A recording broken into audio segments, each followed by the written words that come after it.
Bar association election में जीते सभी उम्मीदवारों का किन्नी टाइम्स की तरफ से भव्य स्वागत किया गया, जिसमें किन्नी टाइम्स के संपादक किरण सिंह तंवर ने जीते हुए सभी उम्मीदवारों वाइस प्रेसिडेंट नरेंद्र शर्मा और senior member executive Ajay Tanwar व एडिशनल सेक्रेटरी हितेश बैसला जी को पगड़ी व चुन्नी पहनाकर सम्मानित किया। आइए बात करते हैं नरेंद्र शर्मा जी से। नमस्कार, मैं हूं प्रतिभा भदौरिया और आप देख रहे हैं किन्नी टाइम्स। आज हमारे साथ मौजूद हैं नरेंद्र शर्मा जी, जो बार एसोसिएशन के वाइस प्रेसिडेंट हैं। अभी हाल फिलहाल में ही इन्होंने बार एसोसिएशन इलेक्शन में जीत हासिल की है। सर, सबसे पहले तो आपका हमारे चैनल पर बहुत बहुत स्वागत है। सर, मेरा सबसे पहले सवाल आपसे ये है कि आपका ये पहला इलेक्शन था या फिर आपने इससे पहले भी इलेक्शन लड़ चुके हैं? इससे पहले मैं इलेक्शन लड़ चुका हूँ जी, और उसमें नहीं जीत पाया, तो दूसरी बार जी। Bar association.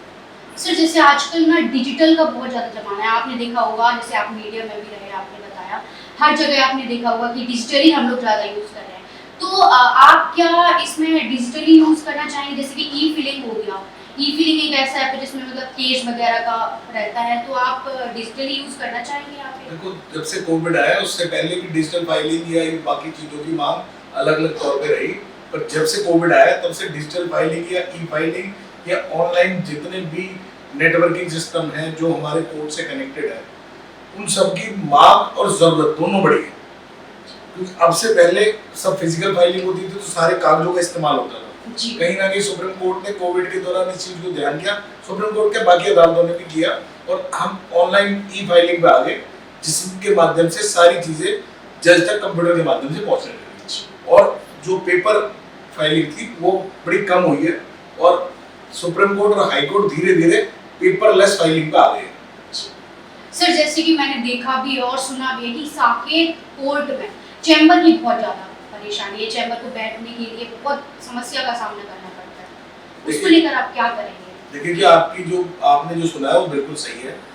ये अदालत 28 अगस्त को 2010 में आई थी। उस समय यहाँ लगभग 33 से 35 अदालतें थी और 666 चैम्बर बनाए गए। उस समय ये भी तय किया गया था कि इस यहाँ दो जेलें थे, साउथ और साउथ ईस्ट। ये भी बात थी कि इनमें से साउथ ईस्ट सर्कुलर अभियान चला जाएगा और साउथ यहीं रह जाएगा, तो ये चैम्बर पर्याप्त है। पर जब ना तो साउथ ईस्ट वहां गया और साउथ उसके अलावा अभी तक वर्तमान में लगभग 85 के लगभग अदालतें चल रही हैं, जो 35 से बढ़कर 85 हो गई। 50 अदालतें तो बढ़ गई पर चैम्बर आज की डेट में एक भी नहीं। इसको आप कैसे करेंगे? आप क्या करना चाहिए? क्योंकि आपको भारी मतों से जीत मिली है, तो क्या करना चाहेंगे आप आगे इसके लिए? देखिए, इसमें मैंने अलग अलग समय पे अलग अलग काम करता रहा हूँ। लगभग 1.5 साल पहले से मैं इस चीज़ में कार्यरत हूँ और इस बाबत मैंने चिट्ठियाँ देकर अलग अलग जो हमारे कोर्ट के अधिकारी, संबंधित अधिकारी हैं, उनको बताया। तो इसमें एक मांग उठी सामने की तरफ से कि भाई आप हमें जमीन की बताएं कि जमीन कहाँ है। तो उसके लिए जब उन्होंने हमारे ऊपर जिम्मेदारी डाली तो हमने अपनी एसोसिएशन को संपर्क किया। कहीं ना कहीं एसोसिएशन के पदाधिकारी उस काम को करते रहे पर शायद वो पूरा नहीं कर पाए। तो उनके किए गए कामों को मैं अब आगे बढ़ाऊंगा और अपने कार्यकाल में चैम्बर के लिए जमीन मिल सके और चैम्बर बनने का जो प्रोसेस है वो स्टार्ट हो सके। ये दो चीज मेरी करने की प्राथमिकता रहेगी। सर, साकेत कोर्ट के अंदर एक खाने पीने की बहुत बड़ी समस्या है। जैसे कि अभी मैंने देखा कि कैंटीन में खाना बहुत महंगा मिल रहा है, उसको हर कोई तो अफोर्ड नहीं कर सकता ना, चाहे फिर एडवोकेट हो या फिर वहाँ पर आने वाले आम नागरिक हो। उसको लेकर आप क्या करेंगे? देखिए जी, पूरी तरीके से आप सही नहीं है। उसमें दो चीजें हैं, क्योंकि साकेत ने फूड कोर्ट जो बनाया, फूड कोर्ट में जब आप ब्रांडेड फूड या ब्रांड की क्वालिटी के फूड जो काउंटर से रखेंगे तो आपको वहाँ महंगा मिलेगा, क्योंकि निर्मला का जो बाहर रेट है वो यहाँ कम नहीं कर सकते, बाकी चीज़ों के यहाँ कम नहीं कर सकते। पर इसकी जो एक दिक्कत है जो मुझे महसूस हुई वो ये है कि एक न्यूनतम लेवल पर खाने की सुविधा मिलनी चाहिए, एटलीस्ट एक सब्जी और उसके साथ जो पर्याप्त मात्रा में रोटी या दाल चावल, वो ताकि कोई भी व्यक्ति हो उसको मिले। मेरा ऐसा मानना है कि लगभग 50 रुपए में एक आदमी को एक समय का भरपेट भोजन मिले।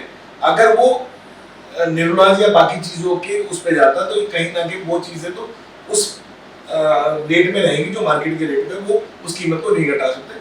पर जो खाने पीने की वैसी चीज है, बेसिक जो है, जी जो हर आदमी को मिनिमम चाहिए, जी जी वो 50 रुपए के दायरे में आनी चाहिए। इसके अलावा जो हमारा रहेगा कि हमारी बार एसोसिएशन के जो कार्य है वो सही चलता रहे, क्योंकि अब से पहले निरंतरता, चुनाव कभी समय पे नहीं होने, बहुत सारी चीज़ों में पारदर्शिता की कमी हमें नजर आई। तो वो चीज़ हम चाहते हैं कि बिल्कुल सुचारू रूप से हो, और जो नई एग्जीक्यूटिव बॉडी आई है वो उसी को जनता के समक्ष रखे। हम चाहेंगे हर कार्रवाई, हर गतिविधि जो हमारे मेंबर्स हैं उनके सामने, उनके बीच में हो, ताकि किसी भी प्रकार की कभी हम पर कोई उंगली न हो।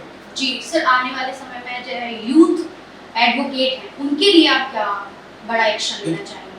यूथ एडवोकेट के लिए हमारा एक्शन, एसोसिएशन के पास सीमित संसाधन है। जी इसमें हम बार एसोसिएशन, बार काउंसिल के साथ मिलकर कुछ स्टाइपेंड की सुविधा, चैम्बर्स की सुविधा, और इसके अलावा जो नए वकीलों को ट्रेनिंग की सुविधा, ये 3 चीज़ों पे प्रमुखता फोकस रहेगा, ताकि वो वकील ऐसा महसूस ना करें कि उन्हें किसी प्रकार की दिक्कत है, क्योंकि उसमें लाइब्रेरी प्रोवाइड कराना, सिटिंग स्पेस प्रोवाइड कराना, तो ये सारी चीज़ें एक साथ कहीं ना कहीं हमारी बार काउंसिल और बार एसोसिएशन और जो हमारी न्यायपालिका, ये तीनों की ज्वाइंट जिम्मेदारी होगी, और उसको लेकर हम साथ चलेंगे और करेंगे।